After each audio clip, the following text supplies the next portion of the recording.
সম্প্রতি মুখ্যমন্ত্রী মমতা বন্দ্যোপাধ্যায় তিনি উত্তরবঙ্গে কিছুদিন আগে সফরে গিয়েছিলেন এবং সেখানে বিভিন্ন এলাকা ক্ষতিগ্রস্ত এলাকা পরিদর্শন করেন এবং প্রশাসনিক বৈঠক করেন এবং আবারও 2-3 দিনের মধ্যে ফের উত্তরবঙ্গে আসছেন।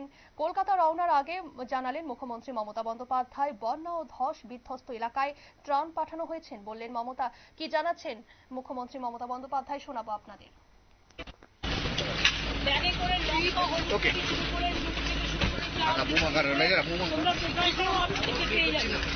আমরা দিয়ে দিচ্ছি দিল্লি কালেকশন করে কাল রাত্রিও প্রায় 400 ব্যাগ তৈরি করে মেরিকে পাঠানো হয়েছে যাতে ইন্ডিভিজুয়াল কম্বল থেকে শুরু করে সোয়েটার থেকে শুরু করে শাড়ি জামা মেরিকে সব পাঠানো হয়েছে।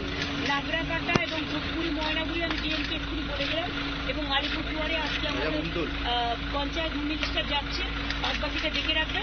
কোনো অসুবিধা হবে হলে তোমরা আমাকে বলো এবং আমার সাথে যোগাযোগ করতে পারো।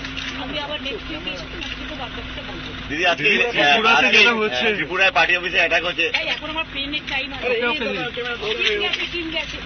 Any point given? Thank you দিদি। মুখ্যমন্ত্রী আপনারা শুনলেন মুখ্যমন্ত্রীর বক্তব্য। ইতিমধ্যেই ক্ষতিগ্রস্তদের জন্য আর্থিক সাহায্যের ঘোষণা করেছেন। সেই সাথে উত্তরবঙ্গ সফর ঘিরে তৃণমূল কংগ্রেস নেতৃত্ব কিন্তু ব্যাপক প্রস্তুতি নিচ্ছে। নিয়ে নিচ্ছে ছোট্ট একটি বিজ্ঞাপন বিরতির সঙ্গে থাকুন।